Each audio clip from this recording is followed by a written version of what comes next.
The battlefield looked like the galaxy's ugliest compromise between hope and despair.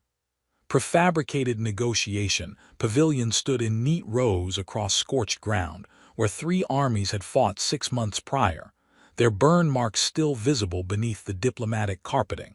Captain Darius Kane walked the perimeter with his security detail, scanning for threats that probably wouldn't come but definitely could, because that was his job, and he was good at it even when it felt pointless. 6 weeks they'd been on the Raxus IV. 6 weeks of human diplomats arguing with Veltheran ministers about boundary lines and resource rights, while both sides kept fleets in orbit and pretended the weapons weren't armed. This was the 3rd ceasefire attempt in 2 years. The previous 2 had collapsed into renewed fighting within months. Nobody expected better results this time, but failure was no longer politically acceptable, so they kept talking. Darius's squad spread across the security zone with practiced efficiency. They were good soldiers who'd survived the worst fighting of the war, and understood that vigilance kept people alive even when peace talks made survival feel like the universe's cruel joke. He was checking sensor readings when Lieutenant Tor's voice crackled through his implant with the kind of urgency that precedes disasters. "Captain, Veltheran forces are deploying something. Mass formation at the northern ridge. It's not an attack pattern, it's ceremonial." There, static consumed the transmission. Every alarm in Darius's tactical display lit up simultaneously. The human diplomats inside the main pavilion were receiving similar warnings because he could hear shouting through the walls. Then the ground began to vibrate with the synchronized impact of thousands of armored boots. The Veltheran honor guard crested the ridge in formation, so precise it looked choreographed by mathematics. 5,000 warriors in ceremonial armor that served double duty as functional combat gear, moving with the kind of discipline that came from civilizations older than human space travel. They carried standards displaying sigils Darius had seen on intelligence reports: noble houses, military divisions, the symbols of an empire that had conquered 14 systems before humanity even noticed they existed. Then she appeared. Queen HFY-style, the Void Sovereign, the Scar of Stars, the entity personally responsible for human defeats across 7 systems. She wore armor that seemed to absorb light, crowned with a circlet that marked her as absolute monarch of the Veltheran Empire. Even at distance, her presence hit like a physical force, the psychological weight of someone who'd personally led campaigns that shattered defenses and redefined warfare. The effect was immediate and visceral. Human ministers burst from the negotiation pavilions and ran for the transport ships. No dignity, no protocol, just primal flight response triggered by proximity to the most feared entity in the galaxy. Veteran soldiers threw down weapons and sprinted. Darius watched his own squad scatter, their training overridden by instincts screaming that staying near HFY-style was suicide. He stood in the security zone and watched evacuation become rout. Transport ships lifted off without waiting for full capacity. Diplomats trampled each other reaching the boarding ramps. Even the Veltheran delegation was retreating to their own transports, though with more dignity than their human counterparts. The battlefield emptied in minutes.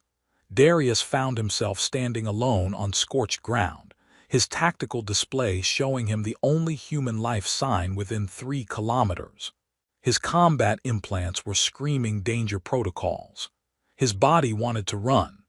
Every survival instinct he developed in 5 years of warfare was telling him that remaining in proximity to the Void Sovereign was the worst decision he'd ever made. He stayed, not because he was brave. Bravery implied a choice made despite fear, and Darius wasn't feeling particularly heroic. He stayed because he'd spent 2 years in Veltheran prison camps after the Battle of Crestfall, where he'd learned that running from fear only gave it power. He'd learned that sometimes the only way through terror was to stand in it and wait for it to burn itself out. Also, running now would be tactically pointless. If Ashira wanted him dead, He'd be dead regardless of whether he sprinted for the transport ships or stood his ground. Might as well face it with whatever dignity he could muster. The Queen crossed the battlefield with her honor guard. They moved with the same precise formation, but Ashira herself walked slightly ahead, a position that suggested either absolute confidence or calculated performance. Probably both. She stopped 10 paces from Darius, close enough that he could see details intelligence photos never captured. The scars on her armor from actual combat, the way her eyes shifted color slightly with the light, the fact that she was studying him with the same analytical intensity he was using on her. "You do not run," she said. Her voice carried despite the wind, modulated for command in ways that suggested either natural authority or very good genetic engineering. Darius kept his hands away from his weapons. "Running seemed pointless, Your Majesty. If you wanted me dead, I'd already be dead. If you wanted me alive, running would just delay the inevitable. Seemed more efficient to skip the cardio." One of her guards made a sound that might have been surprise or offense. Ashira's expression didn't change, but something in her posture shifted, a micro-adjustment that suggested she was recalculating whatever assumptions she'd made. "You command the human security detail," she said. "Not a question." Commanded, past tense. They made the tactical decision to prioritize survival over watching me make terrible life choices. "Yet you remain." "Yet I remain," Darius agreed. His implant was flooding his vision with warnings about orbital weapons locking onto his position. Both fleets apparently trying to decide whether to fire on a battlefield containing an enemy queen and one of their own soldiers. For what it's worth, this probably isn't helping the peace negotiations. Ashira moved closer, 2 paces, then 1, close enough that his combat training was screaming about threat proximity. She raised her hand and placed it over her heart, a formal gesture that made her entire honor guard stiffen in what looked like surprise. She spoke in her own language, the words carrying weight that transcended translation. His implant processed the meaning half a second later: right of valor, witnessed and bound. Darius had no idea what that meant, but judging by the panicked communications suddenly flooding his implant's priority channels, it was significant and probably complicated in ways that would make the next few hours very unpleasant. "I'm going to need you to translate that in small words," he said. "My Veltharan cultural training stopped at 'don't insult their ears,' and the third fork is for ceremonial dishes." Ashira's eyes were definitely changing color now, shifting towards something that his implant's database suggested indicated either satisfaction or determination. "It means, Captain Kane, that you have done something no warrior has managed in 3 generations. You have earned recognition from the Veltharan crown, and that changes everything." Behind him, Darius could hear transport ships attempting to land despite orbital commands screaming at them not to approach. In front of him, the most feared entity in the galaxy was looking at him with an expression he couldn't parse. "When you say changes everything," Darius said carefully, "are we talking changes everything like a promotion, or changes everything like an interstellar incident that triggers renewed warfare?" "Yes," Ashira said. That was unhelpful. The honor guard maintained their positions while both militaries tried to figure out what to do with a battlefield that now contained the enemy queen, 1 human soldier, and whatever had just been invoked.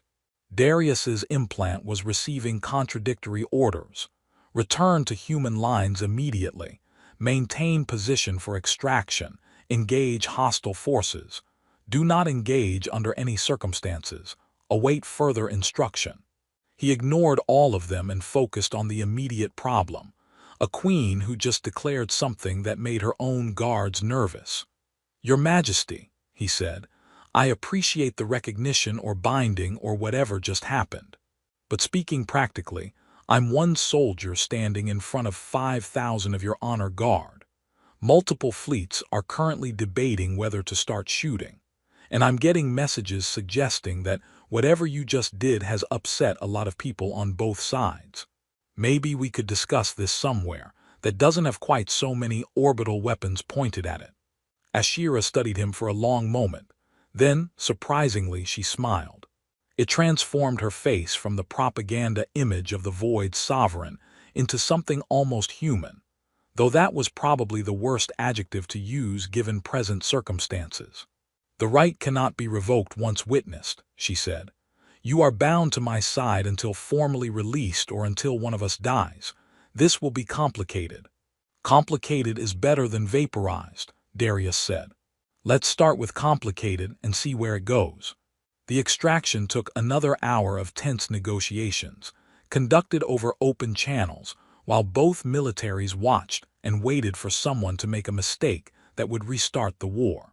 Eventually, a joint transport team approached under white flag. Human soldiers and Veltheran honor guard working together with the kind of careful precision that suggested nobody wanted to be the person who triggered galactic conflict through a procedural error. General Thrace herself commanded the human extraction team, which told Darius exactly how seriously command was taking this situation. She was a career officer who'd fought Ashira's forces across multiple campaigns and looked like she'd aged a decade for every year of warfare. Her expression when she saw Darius standing unharmed next to the alien queen was complex enough to require multiple volumes of psychological analysis. "Captain Kane," she said through gritted teeth, "you are ordered to board the transport immediately." "General," Darius replied, "I'd love to comply, but apparently I've been bound by something called the right of valor, and nobody's explained whether that comes with a restraining order or a guest pass." Ashira stepped forward, and every weapon on both sides tracked her movement. "Captain Kane is under the protection of the Veltheran Crown. He will accompany my delegation to neutral ground where proper protocols can be observed." "Absolutely not," Thrace said. "He's a human officer under my command. He returns with human forces." "The right supersedes military jurisdiction," one of Ashira's advisors interjected. He was an older Veltheran whose armor markings suggested high rank. "Your soldier stood before the Void Sovereign and did not flee. By our oldest laws, he is recognized and bound. This cannot be dismissed." The standoff continued with both sides arguing about jurisdiction, while Darius stood in the middle wondering if this was how interstellar wars started, not through grand strategic decisions, but through bureaucratic confusion about whose paperwork took precedence. Finally, Ashira made a decision that surprised everyone. "Captain Kane will accompany both delegations to Station Meridian. It is neutral territory. Both our people maintain presence there. We will resolve this through proper channels, rather than armed standoff." Thrace looked like she wanted to argue, but recognized a reasonable compromise when she heard one. "Agreed, but Captain Kane travels on a human transport." "With Veltheran escort," Ashira countered. They settled on a joint transport, human pilot, mixed security detail, everyone armed and tense but not actively shooting. Darius boarded between General Thrace and two of Ashira's honor guard, feeling like the universe's most unfortunate diplomatic package. The flight to Station Meridian took 3 hours, during which nobody spoke, except to issue necessary flight instructions. Darius spent the time reviewing his implant's cultural database, trying to understand what he'd accidentally triggered. The right of valor was ancient, predating even the Veltheran Empire's expansion into space. It recognized warriors who demonstrated courage in the presence of their monarch, not through victory or glory, but through simple refusal to surrender to fear. The bonded warrior became consort witness, granted authority to stand at the monarch's side in all deliberations, protected by the same laws that protected the crown itself. It was an honor that hadn't been invoked in 3 generations, because finding someone who could stand before absolute authority without fleeing or fighting was apparently very rare. The fact that Ashira had invoked it for a human was unprecedented and politically explosive. Darius was beginning to understand why General Thrace looked like she was contemplating various forms of murder. Station Meridian occupied a stable orbit between contested territories, serving as neutral ground where both species could maintain presence without immediate violence. It was designed by committee, which meant it satisfied nobody, but offended everyone equally, the architectural equivalent of a negotiated compromise. Darius was escorted to a secured suite that was either protective custody or imprisonment depending on which side you asked. The room had human furniture and Veltheran environmental controls, suggesting someone had tried very hard to make him comfortable while also ensuring he couldn't leave without permission. General Thrace arrived 30 minutes later with 2 aides and an expression that suggested she'd been saving her anger for private venues. "Do you have any idea what you've done?" she asked without preamble. "Stood still while everyone else ran," Darius replied. "In my defense, I wasn't aware that not fleeing was culturally significant. You've given her a propaganda victory. The Void Sovereign can now claim that even human warriors recognize her authority. You've legitimized her reign in ways 1,000 military victories couldn't accomplish." Thrace pulled up holographic displays showing news coverage from multiple systems. Veltheran networks were calling it the recognition. Human networks were calling it betrayal. Both were wrong, but nobody seemed interested in nuance. "General, with respect, I didn't pledge allegiance to her. I just didn't run away. There's a difference. Not in Veltheran culture. And now you're bound by their laws, which means you have access to their high councils, their classified intelligence, and you carry legal protections that supersede our chain of command." She leaned forward. "You're a massive security risk, Captain. If she's smart, and she's proven she's very smart, she'll use you to undermine our military structure from the inside." Darius processed that. It was sound strategic thinking, the kind that won wars. It was also depressing that the first assumption was manipulation rather than genuine recognition. "What do you want me to do?" he asked. "Refuse the right, publicly. Make it clear you don't accept the bond. We'll spin it as cultural misunderstanding, apologize to avoid immediate warfare, and extract you before this gets worse. And if refusing the right causes the war to restart."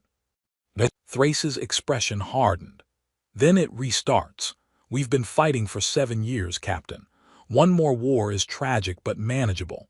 A human soldier serving at the enemy queen's side is a propaganda disaster we might never recover from." She left him with orders to prepare a formal refusal statement.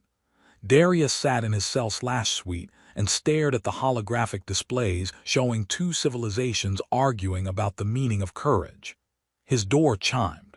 The security panel showed Queen Ashira requesting entrance, which was either bold or insane given that this was technically human-controlled territory.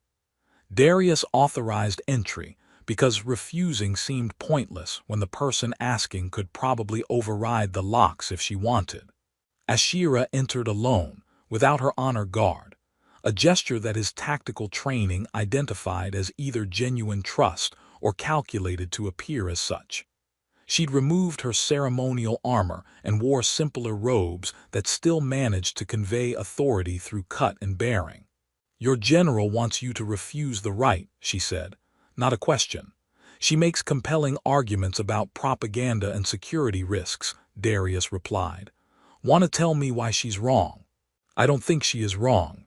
From her perspective, I'm the enemy who killed millions of humans. Of course she sees manipulation in my actions." Ashira moved to the window showing the station's view of local space, contested territories spreading in all directions. "Every time I've tried to pursue peace," Ashira continued, "the war party in my own government has sabotaged it.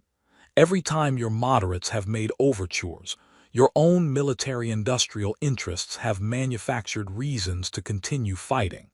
This war is self-sustaining, because too many powerful entities profit from its continuation." "Why are you showing me this?" Darius asked. "Because the right of valor grants you legal authority that exists outside normal military command structures." A consort witness can examine classified materials without normal security clearances, can speak in high councils without facing courts-martial, can question orders from superior officers and demand answers. She met his eyes. "I'm not trying to manipulate you, Captain. I'm trying to weaponize you against the conspiracy." It was so blunt that Darius almost laughed. "You're asking me to become your agent inside human military command. I'm asking you to help me end a war that neither of our peoples actually want anymore. The soldiers are tired. The civilians are suffering. The only people who benefit are the ones selling weapons and the ones who have built careers on conflict." She paused. "But I need someone who can operate in both systems. Someone both sides have to listen to because of legal protections they can't easily dismiss." "Why me?" Darius asked. "You could have invoked this right for any soldier. Why choose someone from the enemy species?" "Because you stood," Ashira said simply. "While everyone else fled, you remained. Not to challenge me, not to prove anything, but because running served no purpose. That suggests either insanity or integrity. I'm betting on integrity, Captain Kane, because I desperately need allies who possess it." She left him with access to the intelligence files, and a choice that would define everything that followed. Refuse the right and follow orders, or accept the bond and become a tool against conspiracy. Darius spent the next 2 days reviewing evidence that made him progressively angrier. The war he'd fought for 5 years, the friends he'd lost, the years in prison camps, all of it maintained artificially by people who found it profitable. Peace wasn't impossible. It was deliberately prevented. The third day brought dual ultimatums. General Thrace delivered Human Command's order: refuse the right immediately or face charges of treason. The Veltharan High Command sent their own demand through diplomatic channels. Queen Ashira must revoke the bond and submit to their authority regarding foreign policy. Both ultimatums were designed to force a crisis. Both were traps. Darius met with Ashira in a secured conference room under observation by both militaries. She looked tired, the kind of exhaustion that came from fighting battles on too many fronts simultaneously. "They want us to choose," she said. "Comply and be controlled, or refuse and trigger renewed warfare." "That sounds familiar," Darius replied. "What happens if we don't choose either option?" "Then we need a third path." She pulled up the compiled evidence they'd been gathering. "We expose the conspiracy. Present proof to both high commands simultaneously. Force them to acknowledge what's really been happening. That's going to make a lot of powerful people very angry." "Yes, but angry people make mistakes. And mistakes create opportunities for change." They spent their remaining time building the case, combining her intelligence with his tactical analysis, identifying the profiteers, showing the coordination between supposed enemies. It was comprehensive and damning, and would either change everything or get them both killed. Probably both. The joint session was called for the deadline morning, assembled in Meridian Station's largest conference facility under the pretense of resolving the right dispute. Both high commands attended, human generals and admirals on one side, Veltharan nobles and military commanders on the other. Security filled every corner, weapons just visible enough to remind everyone that civilized discussion was optional. Darius stood at the central podium wearing dress uniform that someone had provided. It fit better than expected, which suggested someone in logistics had been planning for this contingency. Ashira stood beside him in full ceremonial armor, the Void Sovereign in person, the general who'd conquered systems. General Thrace spoke first. "Captain Kane, you've been ordered to formally refuse the right of valor. Do you comply?" Before Darius could answer, a Veltharan noble interrupted. "Queen Ashira, the High Command demands you revoke this unprecedented bond and submit to proper oversight of foreign relations. Do you comply?" They'd coordinated the questions, Darius realized. Both governments working together to force capitulation from their respective leaders. It was almost impressive in its blatant manipulation. Ashira smiled, and it wasn't a pleasant expression. No. The room erupted in protests. She raised a hand and silence fell with the kind of speed that suggested people had learned not to ignore that gesture. We do not comply because the questions are irrelevant. Captain Kane, or rather, Consort Witness Kane, has invoked his authority under the right to present evidence before this assembly. Both our legal traditions require you listen. But this is highly irregular, Thrace began. Yes, Darius agreed, activating the central displays. Almost as irregular as human defense contractors and Veltheran noble houses coordinating to maintain a profitable war while everyone else dies. But the displays lit up with compiled evidence. Financial transactions, communication logs, classified military records from both sides showing deliberate sabotage of peace efforts. He walked them through it methodically, using the same analytical approach he applied to tactical reports. This is the Battle of Kester Station, he said, highlighting specific records. Intelligence suggested it was a Veltheran surprise attack. Except these communication logs show human defense contractors tipped off Veltheran forces about our patrol schedules. The battle happened because someone wanted it to happen. These are fabrications, a Veltheran noble protested. Then explain these financial records showing you received payments from the same shell company that supplies weapons to both sides, Ashira countered. Explain why your house's fortune has tripled since the war began. They worked through the evidence together, her intelligence combined with his tactical analysis, demonstrating pattern after pattern of coordination between supposed enemies. Attacks timed to undermine negotiations. Moderate voices assassinated by extremists who were somehow never caught. Weapons sales flowing through networks that served both species. General Thrace tried to shut them down. Veltheran commanders invoked procedural objections. But Ashira exercised her authority as monarch, and Darius exercised his right as consort witness to speak truth without consequence. They'd planned this carefully. Using legal protections, both sides had to honor to present evidence neither side could easily dismiss. The war you've been fighting, Darius told the assembled command, isn't between our species anymore. It's between a small group of profiteers and everyone else. They've been playing us against each other for 7 years because dead soldiers are profitable and peace threatens their income streams. But the evidence was undeniable. Some officials were arrested on the spot, those with the clearest proof of conspiracy. Others attempted to flee and were detained by security forces who'd apparently been briefed in advance. The conspiracy unraveled in real time because exposure was the one thing it couldn't survive. Captain Darius Kane stood in a maintenance corridor on the Raxus IV, while the galaxy's most feared queen crossed an empty battlefield toward him. Everyone else had fled. Evacuation ships departed without him. He was alone with terror and the choice every soldier faces eventually: run toward safety or stand for something that might matter. He stood. Not because he was brave, though others would call it courage. Not because he knew what would happen, though historians would analyze his decision for generations. He stood because running felt like surrendering to fear, and he'd already spent too many years being afraid. Queen Ashira Kal recognized something in that choice, in the simple refusal to flee when fleeing made tactical sense.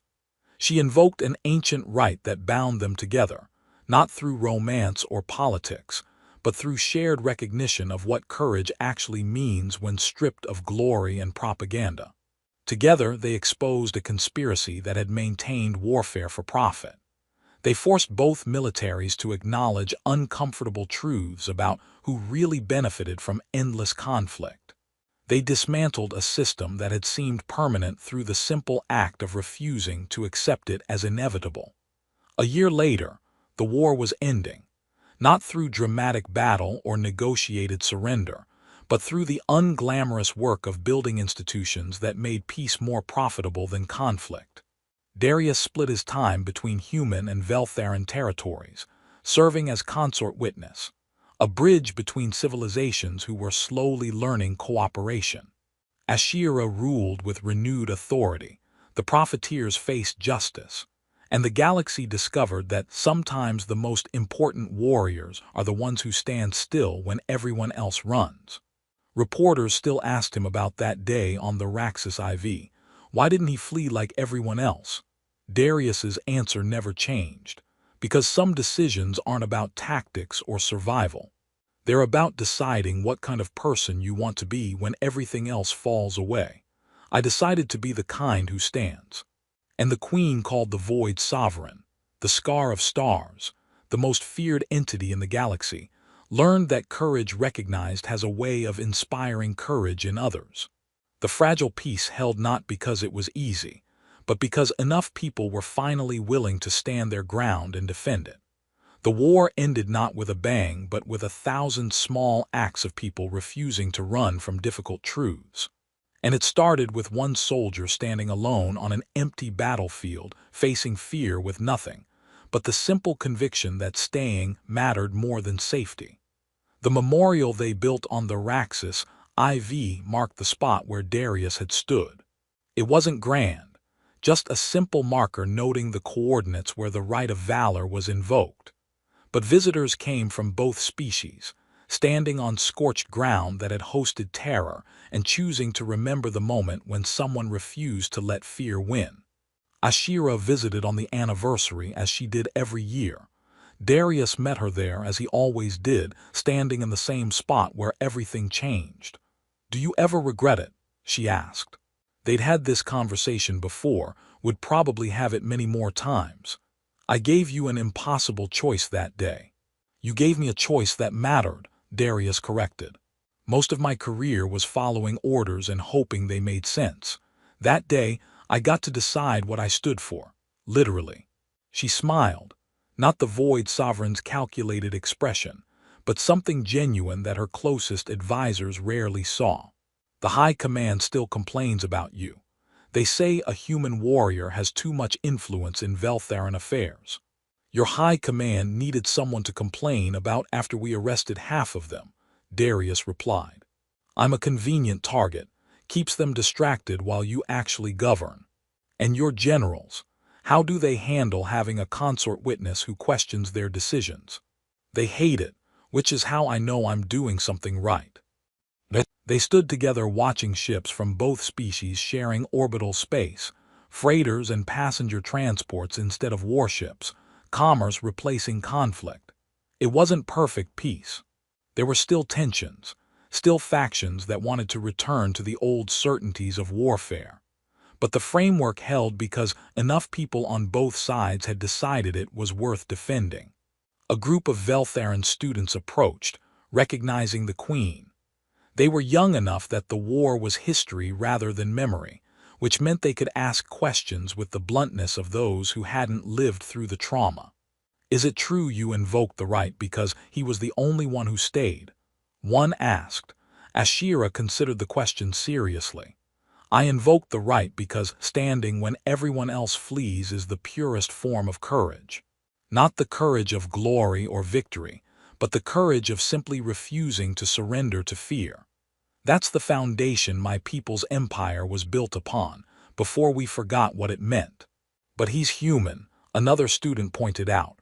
"Doesn't that make it complicated?" "Everything worth doing is complicated," Darius said. "If it was easy, someone would have done it already." The students left with more questions than answers, which Ashira suggested was appropriate for young people learning to navigate a galaxy more complex than their textbooks admitted. Later, back on Station Meridian in the shared offices where they coordinated between governments, Darius reviewed reports from the frontier territories. Trade agreements being honored. Mixed settlements where humans and Veltharan were learning to coexist. Problems, certainly. Cultural misunderstandings, economic tensions, the occasional incident that required careful diplomacy. But problems were better than warfare, and diplomacy was cheaper than munitions. General Thrace visited his office, which happened monthly now that she'd been promoted to lead the Joint Military Oversight Committee. She'd never forgiven him for complicating her war, but she'd grudgingly admitted that peace was preferable to the alternative. "The Senate wants a report on Veltheran military readiness," she said, dropping a data tablet on his desk. "They're concerned about fleet movements near the border." Darius scanned the tablet. "These are trade escorts protecting commercial ships. The concerning fleet movements are cargo vessels with standard security." "I know that, you know that. But senators who built careers on fear need something to be afraid of." She paused. "You're going to tell them that, right? In your usual diplomatic way that makes everyone uncomfortable." "Wouldn't dream of doing anything else." "Good." She turned to leave, then stopped. "For what it's worth, Kane, I still think you made a terrible decision that day, but I'm starting to understand why you made it. High praise from you, General. Don't let it go to your head. You're still a massive pain in my operational planning." After she left, Darius returned to the reports. Trade numbers were up. Joint scientific ventures were producing results. The colonies that had been battlegrounds were rebuilding. It was unglamorous work, the kind that didn't make headlines or earn medals. But it was the work that mattered, the infrastructure of peace that would outlast any single battle or dramatic gesture. Ashira joined him in the evening, reviewing her own stack of reports from Veltheran territories. They worked in comfortable silence, occasionally sharing relevant information across the cultural divide. "The Northern Territories want to establish a mixed colony," she said. "Humans and Veltheran sharing settlement rights. It would be unprecedented." "So was everything else we've done," Darius pointed out. "Might as well keep the trend going." "My advisors are concerned about the cultural complications." "Your advisors are concerned about breathing wrong. Authorize the colony. Worst case, we learn what doesn't work and adjust. Best case, we prove that cooperation is possible even at the small scale." She authorized it with the kind of confidence that came from having made harder decisions. The colony would succeed or fail on its own merits, but at least they'd given it a chance. They finished their work past midnight, station time. The offices were quiet except for the hum of environmental systems, the machinery that kept everyone alive in the hostile void. Darius thought about his old job maintaining those systems, fixing problems that nobody noticed until they failed. Peace was like that, invisible infrastructure that only became apparent when it broke down. "Do you miss it?" Ashira asked, apparently following his train of thought.